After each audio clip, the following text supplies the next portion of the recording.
Hey girl, welcome back to my channel where I talk everything hygiene, self-care, and improvement. If you want to see more videos like this, please make sure to like, comment, and subscribe down below. With the colder season being here and with us only having one more month left in this year, I want to show you guys my fall/winter glow up routine for when I've fallen off and when I'm trying to keep it budget friendly.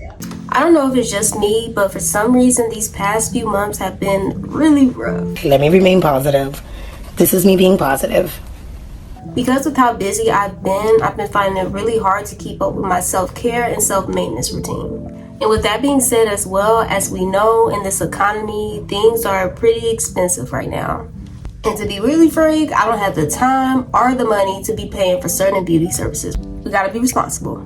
So hopefully these tips can help my girls that want to look good and feel good while also saving your money and time at the same time. Let's get started. Alright you guys, so our first couple of tips are going to have to do with nutrition. As you guys know, a lot of our beauty is determined on what's going on inside our bodies and what we're consuming in our bodies. So with that being said, if you want glowy skin, healthy hair, and nails, you want to make sure that you're consistently drinking bone broth.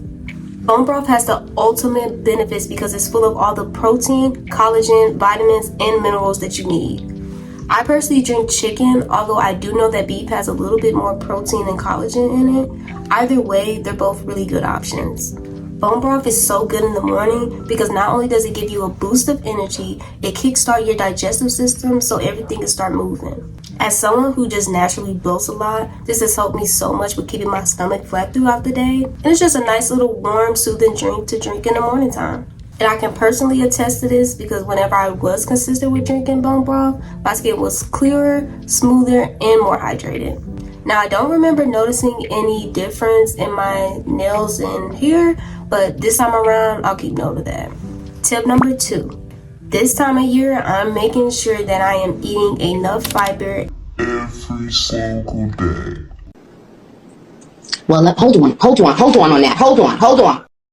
Well, maybe not every day at first, but I want to start to get there every day consistently. Everywhere nowadays, I feel like everybody talks about protein, making sure you get enough protein in. And as somebody who goes to the gym, I already know in gym culture, it's protein everything, protein this, protein that. But nobody's really been talking about how important fiber is. Even recently, y'all, I saw some type of study or article on about how like a lot of young people today are getting colon cancer. And it's really because we're not eating enough fiber. A lot of us are constipated because we're not eating enough fiber.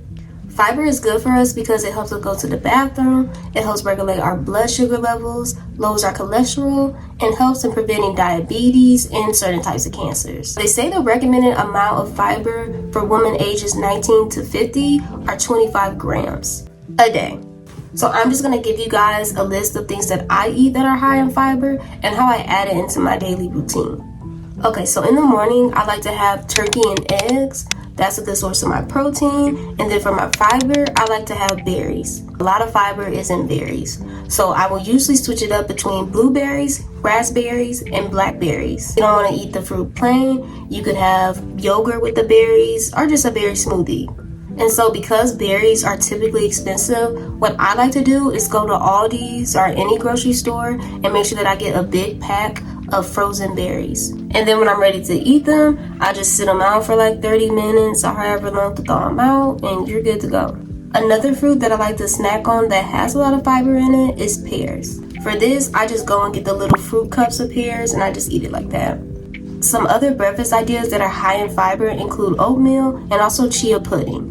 You could add berries on top to increase the fiber, but these are still really good options to get that fiber in. So now moving on to lunch and dinner, this past weekend, I recently made a big pot of chuck roast stew.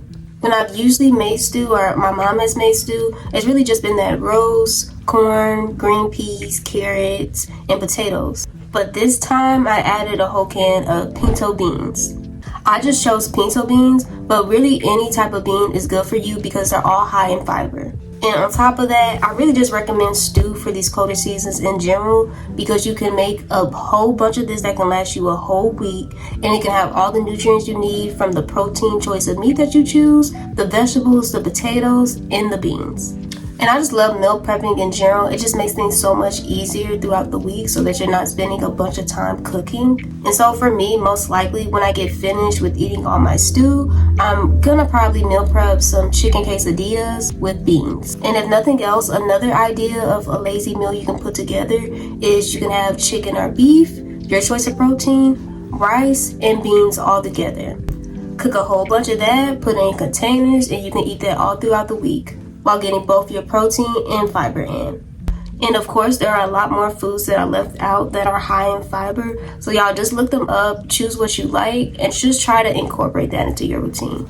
Alright, so our next tip number 3, is going to be using the bentonite Aztec clay mask once every week.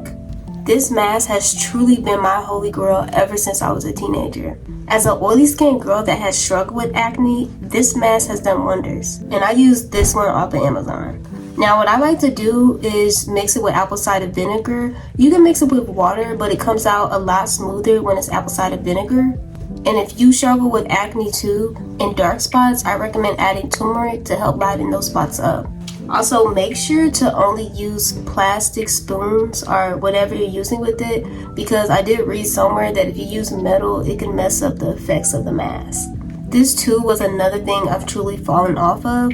I love to personally do this mask on my Sunday reset nights because after I get done, I just feel so refreshed. The benefits of this mask is that it's very detoxifying. It pulls out all the impurities and toxins in your skin, which of course by doing that, this is going to help reduce breakouts. It has anti-inflammatory properties which help with soothing irritated skin, as well as promoting faster skin healing. This mask helps to maintain your skin hydration without your skin being overly greasy and oily. This balance is very important for healthy and glowy skin. Another thing that I noticed with this mask is that it helps reduce your pore size. So if you don't have this mask, run to Amazon. I think it sells for about $15, but it lasts you a very long while. Alright, so tip number 4 is to make sure I use my gua sha every single morning. You can use a gua sha on your face and your body, but since I only use it on my face right now, I will personally just be talking about that. I've always had puffier cheeks since I've been little, and even though now I appreciate it more as an adult, my face in the morning gets really puffy. And I've talked to other people and they've had the same problem. Not only does gua sha help with depuffing your face, it also helps increase your blood flow, it helps to lift and tone your skin, it also helps reduce the look of fine lines and wrinkles, which overall helps with making your skin look softer and smoother. There has been a noticeable difference in how lifted my face appears now and how more snatched my jawline is. Exhibit A. I know y'all see how sharp it is. So this is one thing I don't skip out on, no matter the day. Like, I'm doing my routine. Now, when it comes to my gua sha routine, I personally just found mine on TikTok. It also depends on what you're trying to improve. So for me personally, I was just looking up gua sha routines for a sharper jawline and more toned cheeks or slimmer cheeks. I say, girl, just pick a routine from somebody who's credible on there and just stay consistent with that. Also, just so that you can keep up with your progress, make sure you take a before picture and then an after picture. There's also different types of gua shas, so do your research. I got mine off of Amazon and it's the black obsidian one. I think I just read somewhere that it helps with relaxing, so that's why I chose mine. But they all get the job done. My last thing with this is that it's very important that when you're using a gua sha that you have some type of lubricant. Going in with one and your skin being dry can be very damaging, so don't do that. I know a lot of people use oil, but for me, I think my skin's a little bit more sensitive, so what I like to use is aloe vera gel. This is because aloe vera gel is safe for most skin types, but you can also use your face wash if you want to. You just gotta be careful with whatever you use to make sure that it's not irritating your skin or clogging your pores. I lied. Last thing for this, you want to make sure that before you use your gua sha, that you're opening your lymph nodes. How I like to open my lymph nodes is by pressing on my collarbones. I do this about 10 times, going like this with my fingers, and pressing up here about 10 times, and then for my nose, I'm gonna go like this 10 times, and last thing, I go like this 10 times. I don't know the end ifs alls about it, but I just looked that routine up on TikTok and they said to do that before you use your gua sha. But yeah, girl, if you don't listen to anything else from this video, do that.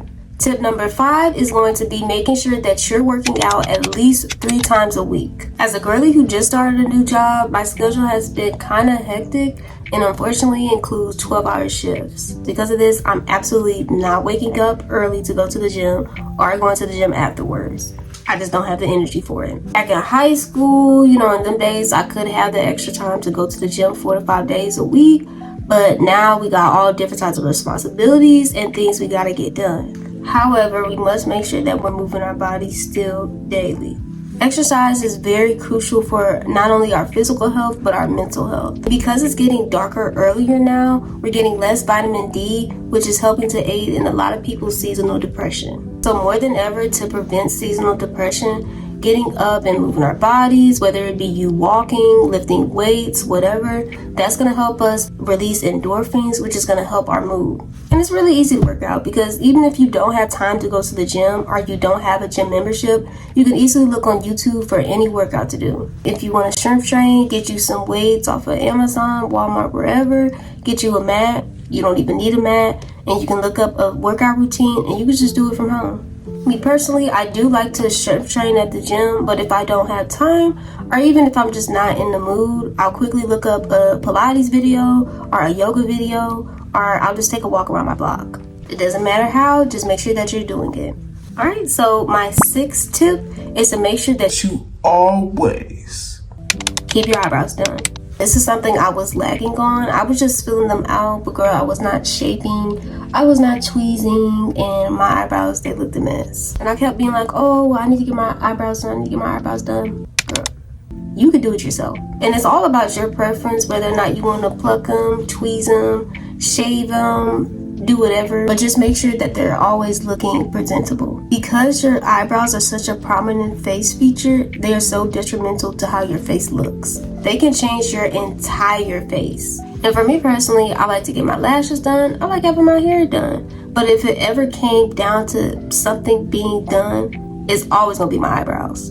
And done for me is, like I said, making sure that they're tweezed, that they're shaped nicely, and I like to have my eyebrows filled in. I'm also going to look into ordering some men's beard dye and dyeing my eyebrows so that I don't have to fill them in and that they always have that dark, clean look to them.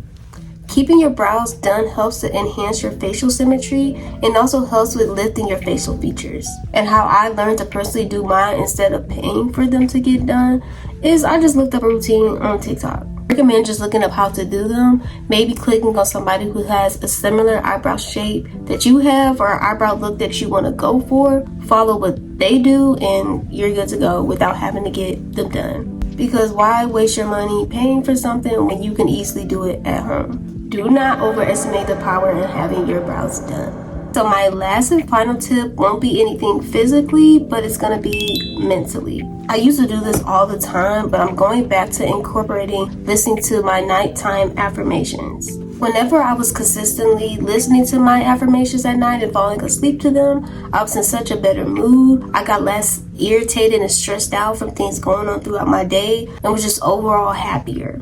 And lately, I've just been finding myself being a lot more irritated and talking about, oh, how irritated I am. And we gotta change that. No amount of complaining or whining about stuff is gonna fix or change anything in your life. And the harsh truth about life is that most things that we do experience, we experience first in our minds.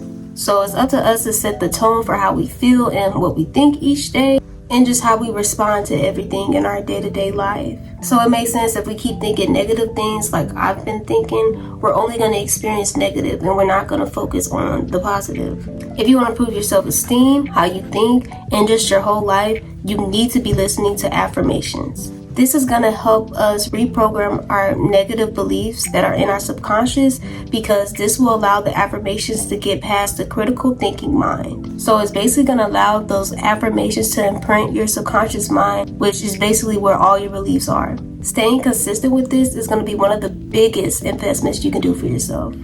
With that being said, those are all the tips I have for today's video. Thank you guys for watching, and I will talk to you guys soon.